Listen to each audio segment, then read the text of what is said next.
মেয়েটির নাম যখন সুভাষিনী রাখা হইয়াছিল, তখন কে জানিত সে বোবা হইবে। তাহার দুটি বড় বোনকে সুকেশিনী ও সুহাসিনী নাম দেওয়া হইয়াছিল। তাই মিলের অনুরোধে তাহার বাপ ছোট মেয়ের নাম সুভাষিনী রাখেন। এখন তাহাকে সকলে সংক্ষেপে শোভা বলে। দস্তুর মতো অনুসন্ধান ও অর্থ ব্যয়ে বড় দুটি মেয়ের বিবাহ হইয়া গেছে।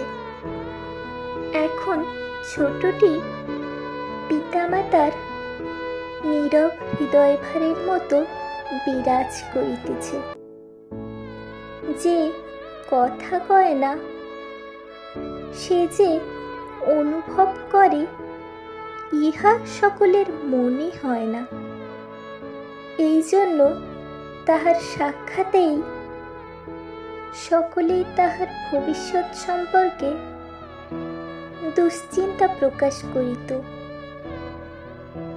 সে যে বিধাতার অভিশাপ স্বরূপে তাহার পিতৃগৃহে আসিয়া জন্মগ্রহণ করিয়াছে, এ কথা সে শিশুকাল হইতে বুঝিয়া লইয়াছিল। তাহার ফল এই হইয়াছিল,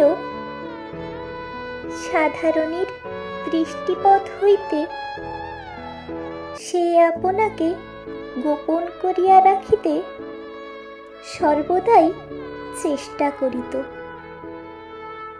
মনে করিত, আমাকে সবাই ভুলিলে বাঁচি।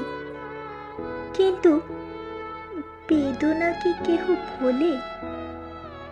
পিতামাতার মনে সে সর্বদাই জাগরূক ছিল।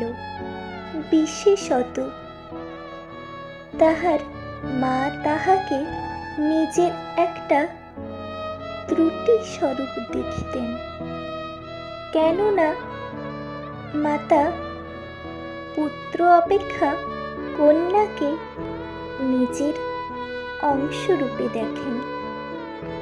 কন্যার কোনো অসম্পূর্ণতা দেখিলে সেটা যেন বিশেষ রূপে নিজের লজ্জার কারণ বলিয়া মনে করেন।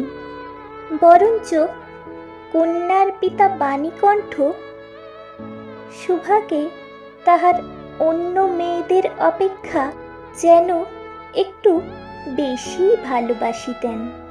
কিন্তু মাতা তাহাকে নিজের গর্ভের কলঙ্ক জ্ঞান করিয়া তাহার প্রতি বড় বিরক্ত ছিলেন।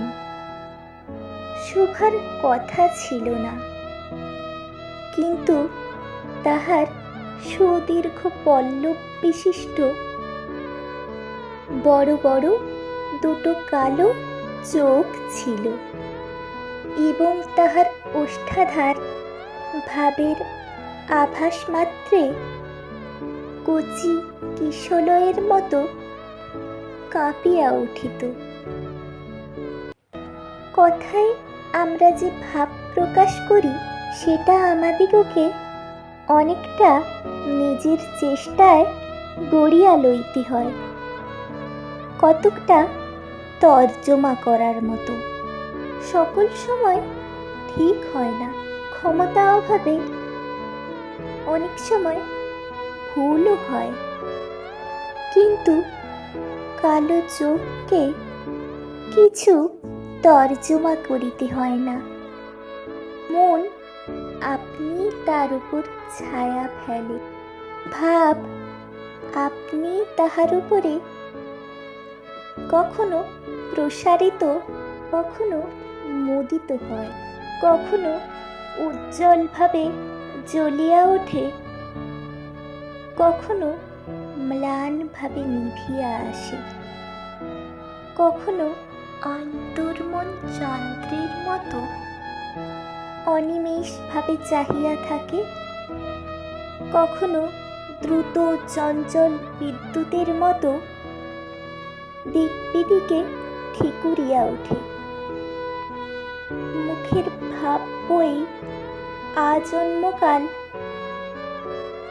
যাহার অন্য ভাষা নাই, তাহার চোখের ভাষা অসীম উদার এবং অতল স্পর্শ গভীর, অনেকটা স্বচ্ছ আকাশের মতো।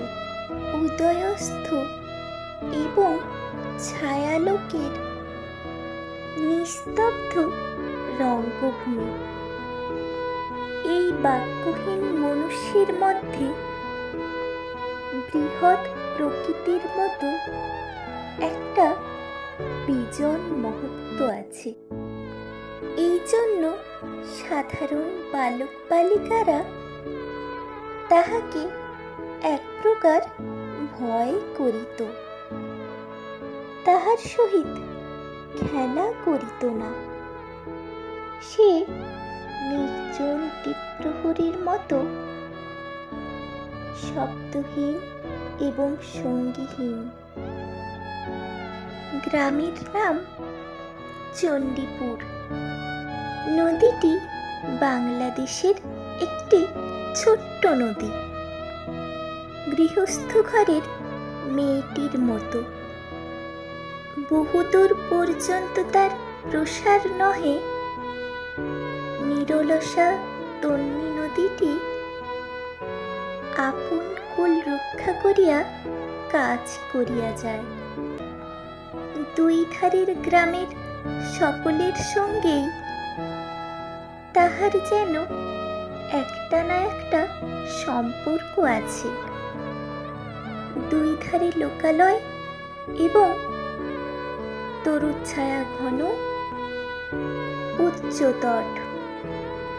নিম্নতল দিয়া গ্রাম লক্ষ্মী স্রোতস্বিনী আত্মবিস্মৃত দ্রুত পদক্ষেপে প্রফুল্ল হৃদয়ে আপনার অসংখ্য কল্যাণ কার্যে চলিয়াছে। বাণীকণ্ঠের ঘর নদীর একেবারে উপরে। তাহার বাঁখাড়ির বেড়া, আটচালা গোয়াল ঘর, ঢেকিশালা, খড়ের স্তূপ, তেঁতুলতলা, আম কাঁঠাল এবং কলার বাগান নৌকাবাহী মাত্রেরই দৃষ্টি আকর্ষণ করে।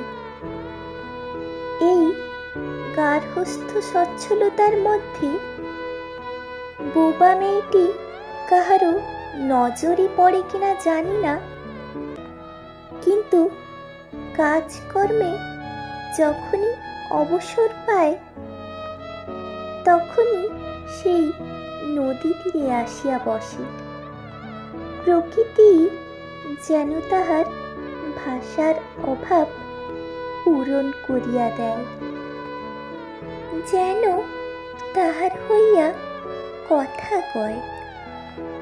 নদীর কলধ্বনি, লোকের কোলাহল, মাঝির গান, পাখির ডাক, তরুর মর্মর সমস্ত মিশিয়া চারিদিকের চলাফেরা, আন্দোলন, কম্পনের সহিত এক হইয়া সমুদ্রের তরঙ্গরাশির ন্যায় বালিকার চিরনিস্তব্ধ হৃদয় উপকূলের নিকট আসিয়া ভাঙিয়া ভাঙিয়া পড়ে।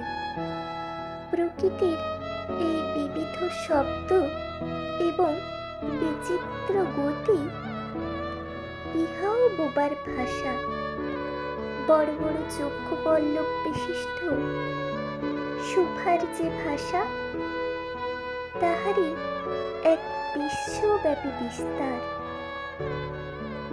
ঝিল্লিরবপূর্ণ তৃণভূমি হইতে শব্দাতীত নক্ষত্রলোক পর্যন্ত কেবল ইঙ্গিত, ভঙ্গি, সঙ্গীত, ক্রন্দন এবং দীর্ঘ নিশ্বাস। এবং মধ্যাহ্নে যখন মাঝিরা জেলেরা খাইতে যাইত, গৃহস্থীরা ঘুমাইত, পাখিরা ডাকিত না, খেয়া নৌকা বন্ধ থাকিত, সজীবন জগৎ সমস্ত কাজকর্মের মাঝখানে সহসা থামিয়া গিয়া ভয়ানক বেজন মূর্তি ধারণ করিত। তখন রুদ্র মহাকাশের তলে কেবল একটি বোবা প্রকৃতি এবং একটি বোবা মেয়ে মুখোমুখি চুপ করিয়া বসিয়া থাকিত। একজন সুবিস্তীর্ণ রৌদ্রে, আরেকজন ক্ষুদ্র তরুর ছায়ায়। শুভার যে গুটি কতেক অন্তরঙ্গ বন্ধুর দল ছিল না তাহা নহে। গোয়ালের দুটি গাভী, তাহাদের নাম সর্বশী এবং পাঙ্গুলি। সে নাম বালিকার মুখে তাহারা কখনো শুনে নাই, কিন্তু তাহার পদশব্দ তাহারা চিনিত। তাহার কথাহীন একটি করুণ সুর ছিল। তাহার মর্ম তাহার ভাষা অপেক্ষা সহজে বুঝিত। শুভা কখন তাহাদের আদর করিতেছে, কখন ভৎসনা করিতেছে, কখন মিনতি করিতেছে, তাহা তাহারা মানুষের অপেক্ষা ভালো বুঝিতে পারিত। শুভা গোয়ালে ঢুকিয়া দুই বাহুর দ্বারা সর্বশীর গ্রীবাবেষ্টন করিয়া তাহার কানের কাছে আপনার কণ্ঠদেশ ঘর্ষণ করিত এবং পাঙ্গুলি স্নিগ্ধ দৃষ্টিতে তাহার প্রতি নিরীক্ষণ করিয়া তাহার গা চাটিত। বালিকা দিনের মধ্যে নিয়মিত 3 বার করিয়া গোয়াল ঘরে যাইত। তাহা ছাড়া অনিয়মিত আগমনও ছিল। গৃহে যেদিন কোনো কঠিন কথা শুনিত, সেদিন সে অসময়ে তাহার এই মুখ বন্ধু দুটির কাছে আসিত। তাহার সহিষ্ণুতা পরিপূর্ণ বিষাদ শান্ত দৃষ্টিপাত হইতে তাহারা কি এক অন্ধ অনুমান শক্তির দ্বারা বালিকার মর্মবেদনা যেন বুঝিতে পারিত এবং শুভার গা ঘেঁষিয়া আসিয়া অল্পে অল্পে তাহার বাহুতে শিং ঘষিয়া ঘষিয়া তাহাকে নির্বাক ব্যাকুলতার সহিত সান্ত্বনা দিতে চেষ্টা করিত। ইহারা ছাড়া ছাগল এবং বিড়াল শাবকও ছিল, কিন্তু তাহাদের সহিত শুভার এরূপ সমকক্ষভাবে মৈত্রী ছিল না। তথাপি তাহারা যথেষ্ট আনুগত্য প্রকাশ করিত। বিড়াল শিশুটি দিনে এবং রাত্রে যখন তখন শুভার গরম কোলটি নিঃসংকোচে অধিকার করিয়া সুখনিদ্রার আয়োজন করিত এবং শুভা তাহার গ্রীবা ও পৃষ্ঠে কোমল অঙ্গুলি বুলাইয়া দিলে যে তাহার নিদ্রা আকর্ষণে বিশেষ সহায়তা হয়, ইঙ্গিতে এরূপ অভিপ্রায়ও প্রকাশ করিত। উন্নত শ্রেণীর জীবের মধ্যে শুভার আরও একটি সঙ্গী জুটিয়াছিল, কিন্তু তাহার সহিত বালিকার ঠিক কিরূপ সম্পর্ক ছিল তাহা নির্ণয় করা কঠিন, কারণ সে ভাষা বিশিষ্ট জীব। সুতরাং উভয়ের মধ্যে সমভাষা ছিল না। গোসাইদের ছোট ছেলেটি, তাহার নাম প্রতাপ। লোকটি নিতান্ত অকর্মণ্য। সে যে কাজকর্ম করিয়া সংসারের উন্নতি করিতে যত্ন করিবে, বহু চেষ্টার পর বাপ মা সে আশা ত্যাগ করিয়াছেন।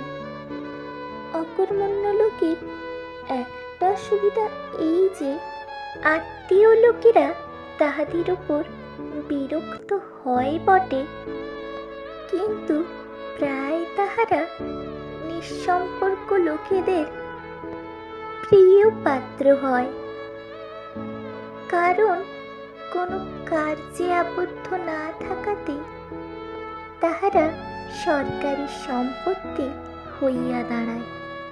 শহরে যেমন এক-আধটা গৃহ সম্পর্কহীন সরকারি বাগান থাকা আবশ্যক, তেমনি গ্রামে 2-4টি অকর্মণ্য সরকারি লোক থাকা বিশেষ প্রয়োজন।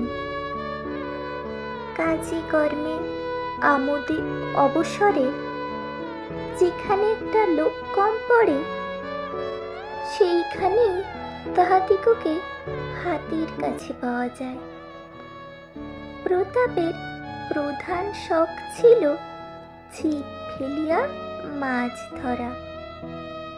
ইহাতে অনেকটা সময় সহজে কাটানো যায়।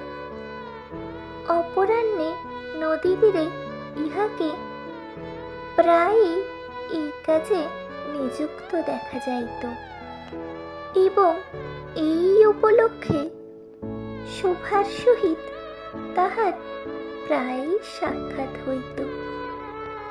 যে কোনো কাজে নিযুক্ত থাক, একটা সঙ্গী পাইলে প্রতাপ থাকে ভালো। মাছ ধরার সময় বাক্যহীন সঙ্গী সর্বাপেক্ষা শ্রেষ্ঠ। এই জন্য প্রতাপ শুভার মর্যাদা বুঝিত। এই জন্য সকলেই শুভাকে শুভা বলিত। প্রতাপ একটু অতিরিক্ত আদর সংযোগ করিয়া শুভাকে সু বলিয়া ডাকিত। শুভা তেঁতুল তলায় বসিয়া থাকিত, এবং প্রতাপ অনতিদূরে মাটিতে ছিপ ফেলিয়া জলের দিকে চাহিয়া থাকিত। প্রতাপের একটি করিয়া পান বরাদ্দ ছিল। শুভা তাহা নিজে সাজিয়া আনিত, এবং বোধ করি অনেকক্ষণ বসিয়া বসিয়া চাহিয়া চাহিয়া ইচ্ছা করিত প্রতাপের কোনো একটা বিশেষ সাহায্য করিতে, একটা কোনো কাজে লাগিতে, কোনো মতে জানাইয়া দিতে যে এই পৃথিবীতে সেও একজন কম প্রয়োজনীয় লোক নহে। কিন্তু কিছু করিবার ছিল না। তখন সে বিধাতার কাছে অলৌকিক ক্ষমতা প্রার্থনা করিত। মন্ত্র বলে সহসা এমন একটা আশ্চর্য কাণ্ড ঘটাইতে ইচ্ছা করিত, যাহা দেখিয়া প্রতাপ আশ্চর্য হইয়া যাইত। বলিত, তাই তো, আমাদের সুভীর এত ক্ষমতা, তাহা তো জানিতাম না। মনে করো শুভা যদি জলকুমারী হইত। আস্তে আস্তে জল হইতে উঠিয়া একটা সাপের মাথার মণি খাটে রাখিয়া যাইত। প্রতাপ তাহার তুচ্ছ মাছ ধরা রাখিয়া সেই মানিক লইয়া জলে ডুব মারিত এবং পাতালে গিয়া দেখিত রূপার অট্টালিকায় সোনার পালঙ্কে কে বসিয়া? আমাদের বাণীকণ্ঠের ঘরের সেই বোবা মেয়ে সু, আমাদের সু, সেই মণিদীপ্ত পাতালপুরীর একমাত্র রাজকন্যা। তাহা কি হইতে পারিত না? তাহা কি এতই অসম্ভব?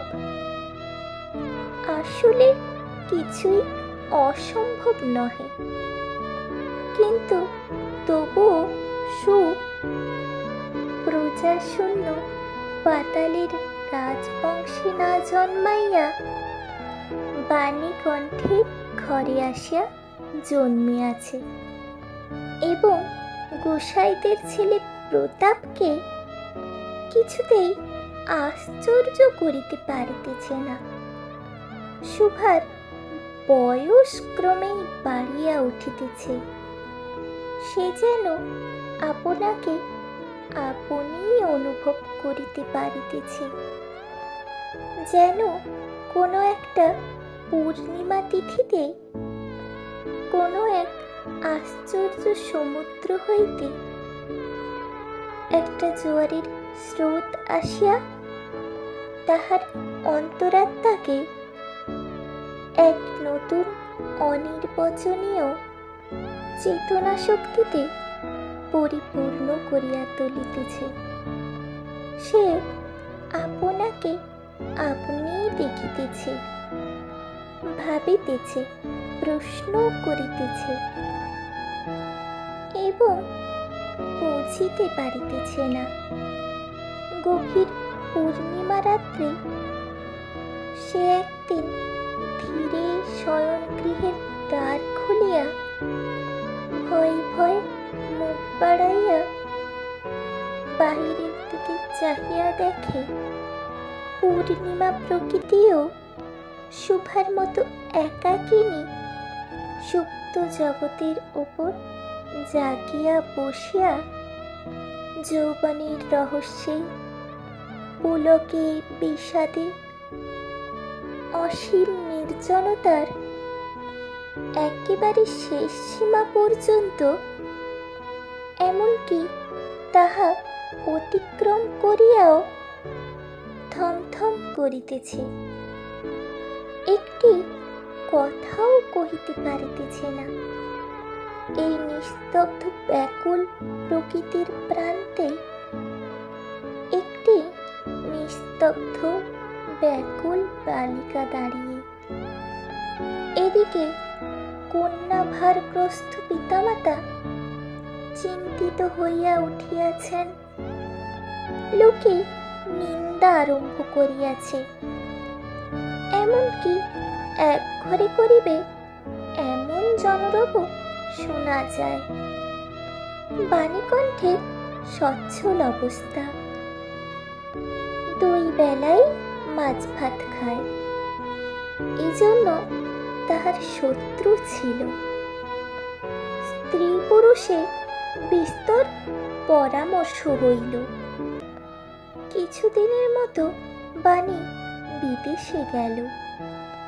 অবশেষে ফিরিয়া আসিয়া কহিল, চলো, কলিকাতায় চলো। বিদেশ যাত্রার উদ্যোগ হইতে লাগিল। কুয়াশা ঢাকা প্রভাতের মতো শুভার সমস্ত হৃদয় অশ্রুবাষ্পে একেবারে ভরিয়া গেল। একটা অনির্দিষ্ট আশঙ্কা বসে সে কিছুদিন হইতে ক্রমাগত নির্বাক জন্তুর মতো তাহার বাপ মায়ের সঙ্গে সঙ্গে ফিরিত। ডাগর চক্ষু মেলিয়া তাহাদের চোখের দিকে চাহিয়া কি একটা বুঝিতে চেষ্টা করিত, কিন্তু তাহারা কিছুই বুঝাইয়া বলিতেন না। এরই মধ্যে অপরাহ্নে একদিন জলে ছিপ ফেলিয়া প্রতাপ হাসিয়া কহিল, কি রে সু, তোর নাকি বর পাওয়া গেছে? তুই বিয়ে করতে যাচ্ছিস? দেখিস আমাদের আবার ভুলিস নে। বলিয়া আবার মাছের দিকে মনোযোগ করিল। মর্মবিদ্ধ হরিণী যেমন করিয়া ব্যাধির দিকে তাকায়, নীরবে বলিতে থাকে, আমি তোমার কাছে কি দোষ করিয়াছিলাম? শোভা তেমনি করিয়া প্রতাপের দিকে চাহিল। সেদিন গাছের তলায় আর বসিল না। বাণীকণ্ঠ নিদ্রা হইতে উঠিয়া শয়ন গৃহে তামাক খাইতেছিলেন। শোভা তাহার পায়ের কাছে বসিয়া তাহার মুখের দিকে চাহিয়া কাঁদিতে লাগিল। অবশেষে তাহাকে সান্ত্বনা দিতে গিয়া বাণীকণ্ঠের শুষ্ক কপলে অশ্রু গড়াইয়া পড়িল। কাল কলিকাতা যাইবার দিন স্থির হইয়াছে। শোভা গোয়াল ঘরে তাহার বাল্য সখীদের কাছে বিদায় লইতে গেল। তাহাদিগকে স্বহস্তে খাওয়াইয়া একবার দুই হাতে দুই চোখে যত পারে কথা ভরিয়া তাহাদের মুখের দিকে চাহিল। দুই নেত্রপল্লব হইতে টপ টপ করিয়া অশ্রু জল পড়িতে লাগিল। সেদিন শুক্লা দ্বাদশীর রাত্রি। শোভা শয়ন গৃহ হইতে বাহির হইয়া তাহার সেই চিরপরিচিত নদী তটে লুটাইয়া পড়িল। যেন ধরণীকে এই প্রকাণ্ড মুখ মানব মাতাকে দুই বাহুতে ধরিয়া বলিতে চাহে, তুমি আমাকে চাহিতে দিও না মা। আমার মতো দুটি বাহু বাড়াইয়া তুমি আমাকে ধরিয়া রাখো। কলিকাতার এক বাসায় শোভার মা একদিন শোভাকে খুব করিয়া সাজাইয়া দিলেন। আটিয়া চুল বাঁধিয়া খোঁপায় জরির ফিতা দিয়া অলঙ্কারে আচ্ছন্ন করিয়া তাহার স্বাভাবিক শ্রী যথাসাধ্য বিলুপ্ত করিয়া দিলেন। শোভার দুই চক্ষু দিয়া অশ্রু পড়িতেছে। পাছে চোখ ফুলিয়া খারাপ দেখিতে হয়, এই জন্য তাহার মাতা তাহাকে বিস্তর ভৎসনা করিলেন। কিন্তু অশ্রুজল ভৎসনা মানিল না। বন্ধু সঙ্গে বর স্বয়ং কনে দেখিতে আসিলেন। কন্যার বাপ মা চিন্তিত শঙ্কিত শশব ব্যস্ত হইয়া উঠিলেন, যেন দেবতা স্বয়ং নিজের বলির পশু বাছিয়া লইতে আসিয়াছেন। মা নেপথ্য হইতে বিস্তর তর্জন গর্জন শাসন করিয়া বালিকার অশ্রুস্রোত দ্বিগুণ বাড়াইয়া পরীক্ষকের সম্মুখে পাঠাইলেন। পরীক্ষক অনেকক্ষণ নিরীক্ষণ করিয়া বলিল, মন্দ নহে, বিশেষত বালিকার ক্রন্দন দেখিয়া বুঝিলেন ইহার হৃদয়ে আছে, এবং হিসাব করিয়া দেখিলেন যে হৃদয় আজ বাপমার বিচ্ছেদ সম্ভাবনায় ব্যথিত হইয়া উঠিয়াছে, সেই হৃদয় আজ বাদিকাল আমারই ব্যবহারে লাগিতে পারিবে। শুক্তির মুক্তর ন্যায় বালিকার অশ্রুজল কেবল বালিকার মূল্য বাড়াইয়া দিল। তাহার হইয়া আর কোনো কথা বলিল না। পঞ্জিকা মিলাইয়া খুব একটা শুভ লগ্নে বিবাহ হইয়া গেল। বোবা মেয়েকে পরের হস্তে সমর্পণ করিয়া বাপ মা দেশে চলিয়া গেল। তাহাদের জাতি ও পরকাল রক্ষা হইল। বর পশ্চিমে কাজ করে। বিবাহের অনতি বিলম্বে স্ত্রীকে পশ্চিমে লইয়া গেল। সপ্তাহখানেকের মধ্যে সকলেই বুঝিল নববধূ বোবা। এটা কেহ বুঝিল না, সেটা তাহার দোষ নহে। সে কাহাকেও প্রতারণা করে নাই। তাহার দুটি চক্ষু সকল কথাই বলিয়াছিল, কিন্তু কেহ তাহা বুঝিতে পারে নাই। সে চারিদিকে যায়, ভাষা পায় না।